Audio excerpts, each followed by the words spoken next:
Hello friends, welcome to EduCell Center. Today we are going to learn about some very important method of teaching. तो चलिए शुरू करते हैं. तो last time हमने पढ़ा था इंडक्टिव एंड डिडक्टिव मेथड. आज हम पढ़ेंगे एनालिटिक एंड सिंथेटिक मेथड. ये भी इम्पोर्टेंट है. तो मेनली क्या होता है, जो एनालिटिक मेथड और सिंथेटिक मेथड है इसको समझना पड़ेगा. एनालिटिक का मतलब क्या क्या है.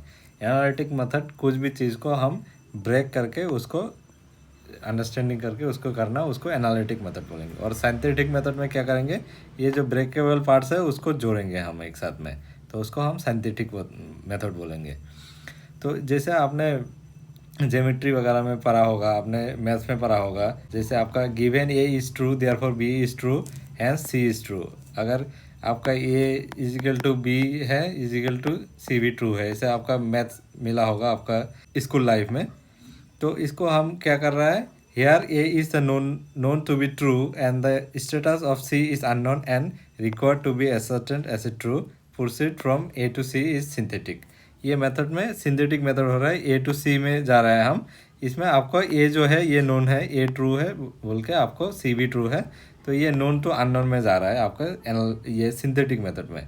और एनालिटिक मेथड में क्या हो रहा है, एनालिटिक मेथड में आपका अननोन टू नोन में आ रहा है. जैसे आपका एनालिटिक मेथड में C is true if B is true. अगर बी ट्रू है तो सी ट्रू है. B is true if A is true. अगर बी तभी ट्रू होगा if A is true. This way proceeding from unknown C to known A is called analytical method. यहाँ पे जो है आपका अननोन से नोन में जाता है, ये चीज़ याद रखना. जो आपका सिंथेटिक मेथड है, सिंथेटिक मेथड में क्या होता है, आपका नोन टू अननोन में जाता है. और जो एनालिटिकल मेथड है इसमें अननोन टू नोन में आता है. और जो एनालिटिक मेथड है चीज़ों को ब्रेक करके उसको समझना एनालिटिकल मेथड बोलता है. और सिंथेटिक मेथड में चीज़ों को इकट्ठा करके पढ़ना, इसको सिंथेटिक मेथड बोलते हैं. तो इसमें देखेंगे क्या लिखा है. In analytical method we break up the unknown problem into simpler parts and then we see how this can be recombined to find the solution. जो आपका अननोन सॉल्यूशन है उसको हम स्मॉलर पार्ट्स में ब्रेक करेंगे, फिर उसको हम देखेंगे उसको कैसे सॉल्व किया जाए. इसका आपका होगा it lead from conclusion to hypothesis. ये वाला टर्म याद रखना. ये जो आपका एनालिटिकल मेथड है इसमें आपका कंक्लूजन टू हाइपोथेसिस में जाएंगे. It proceed from known to unknown. और जो आपका वो है सिंथेटिक मेथड है, इसका उल्टा है. यहाँ पे जैसे एक एग्जांपल दिया है आपका एनालिटिकल मेथड में, if A by B is equal to C by D prove that, ये वाला दिया है जो भी है. From analytical method we start with what is to be prove and proceed as follows. इसमें जो है ये वाला जो पार्ट है इसको हम प्रूव करके देखेंगे ये वाला आ रहा है कि नहीं. इसमें हम क्या जा रहा है, ये एनालिटिकल मेथड में हम अननोन से नोन में जा रहा है. यहाँ पे लास्ट में आके देखना, यहाँ पे ये वाला मिल गया आपका, मतलब ये प्रूफ हो गया. तो सेम वे हम सिंथेटिक मेथड में देखेंगे. Synthetic method we proceed from what is given to be proving what is required. To synthesis means to place together things are apart. मतलब जो चीज़ एपार्ट में है उसको टुगेदर इकट्ठा करना, उसी को सिंथेटिक मेथड बोलेंगे. It start with the data available और known and connect the same with the conclusion. इसमें जो डाटा आपका अवेलेबल होगा वहाँ से आपका जो नोन है उसको कनेक्ट करके आप कंक्लूशन में चले जाओगे. यहाँ पे जैसे एग्जांपल दिया है, example that is if A by B C by D prove that, ये वाला सेम दिया है. तो यहाँ पे क्या करेंगे हम सिंथेटिक मेथड में, तो इसको हम प्रूव करेंगे. ये वाला नोन है, इसको हम देखेंगे कि ये वाला बनता है कि नहीं. और वहाँ पे क्या होता था, इसको हम प्रूव करके देखता था ये बन रहा है कि नहीं. तो ये है आपका analytical method and synthetic method.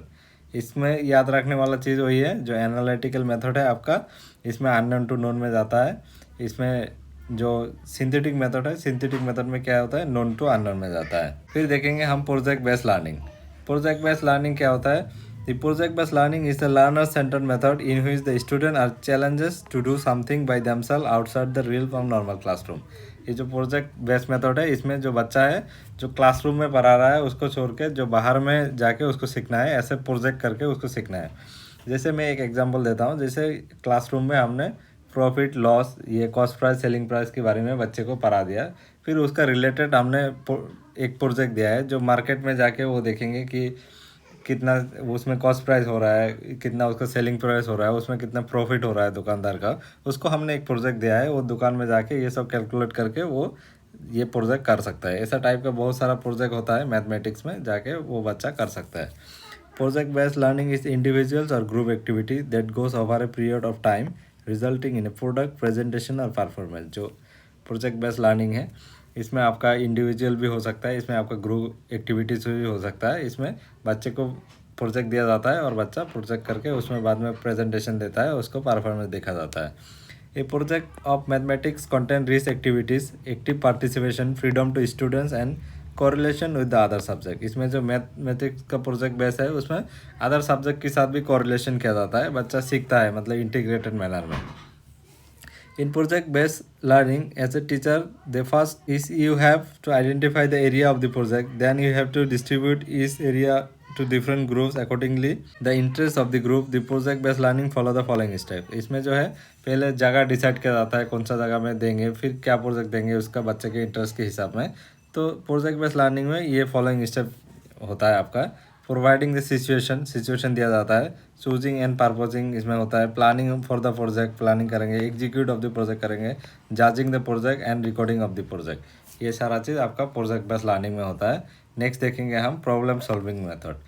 Problem solving method नाम में इसका आंसर है, जो प्रॉब्लम आप सॉल्व कर रहे हो तो उसी को प्रॉब्लम सॉल्विंग मेथड बोलेंगे।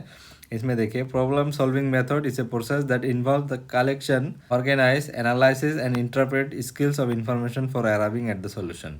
जब प्रॉब्लम सॉल्विंग मेथड करोगे ना, कोई भी प्रॉब्लम आपने ढूंढ लिया तो उसको आप सॉल्यूशन करोगे। जैसे साइंटिफिक मेथड में हमने किया था, कोई भी प्रॉब्लम हमें मिला था तो उस पर हाइपोथेसिस बनाएंगे, फिर उसको ट्राई करके देखेंगे हाइपोथेसिस आपका ट्रू आ रहा है या फॉल्स आ रहा है। अगर ट्रू हो रहा है फिर उसमें थ्योरी बन जाता था।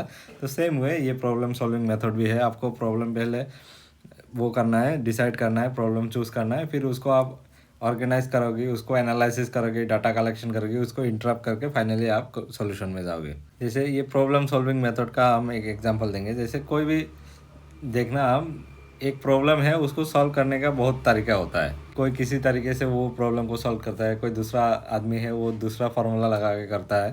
तो एक प्रॉब्लम को सॉल्यूशन करने का बहुत तरीका होता है। तो यहाँ पे जैसे एक एग्जांपल दिया था, जैसे 75 + 29, इसको अगर प्रॉब्लम सॉल्विंग मेथड से करोगे तो कोई बच्चा डायरेक्ट मेथड में करेंगे, इसको डायरेक्ट इसके साथ इसको प्लस कर देंगे और 104 आ जाएगा। कोई बच्चा है इसको ब्रेक करेंगे, ऐसे ब्रेक करके इसको करके फिर सेम आएंगे।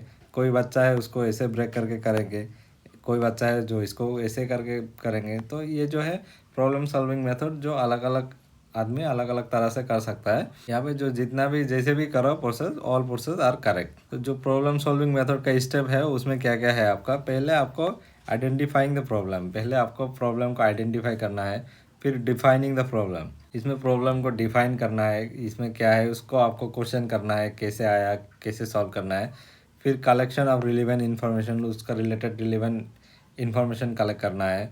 फिर उसको फॉर्मुलेटिंग टेंटेटिव हाइपोथेसिस, उसमें टेंटेटिव हाइपोथेसिस बनाना है। फिर आपको हाइपोथेसिस को टेस्ट करना है कि वो जो आपने हाइपोथेसिस बनाया था वो आ रहा है कि नहीं। फिर कंस्ट्रक्ट फिजिकल मॉडल्स, फिर फिजिकल मॉडल्स बनाओगे नेक्स्ट में, उसको वेरीफाई द रिजल्ट। तो यहाँ पे जो डिटेल्स में दिया है आप लोग यहाँ से पढ़ लेना। ये वाला जो स्टेप है, स्टेप भी आपको याद रखना है, कौन सा स्टेप के बाद कौन सा आता है प्रॉब्लम सॉल्विंग मेथड में, ये क्वेश्चन में आपका आ सकता है। तो नेक्स्ट देखेंगे हम ह्यूरिस्टिक मेथड, और इसको डिस्कवरी मेथड भी बोला जाता है।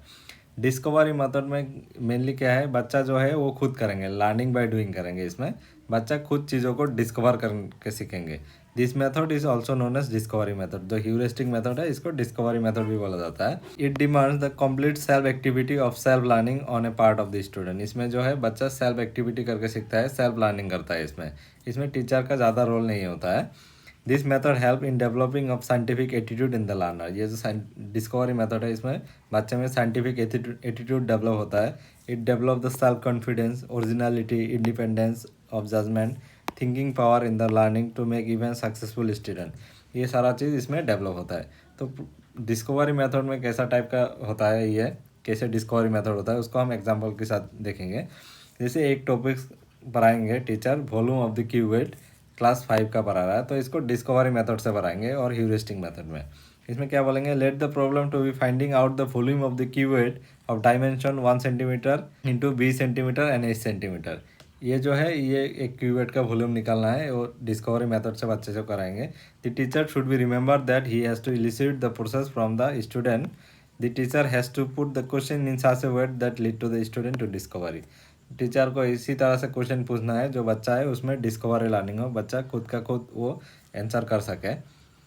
इसमें देखिए ऐसे क्वेश्चन करना चाहिए, तो determine the volume, what is to be done.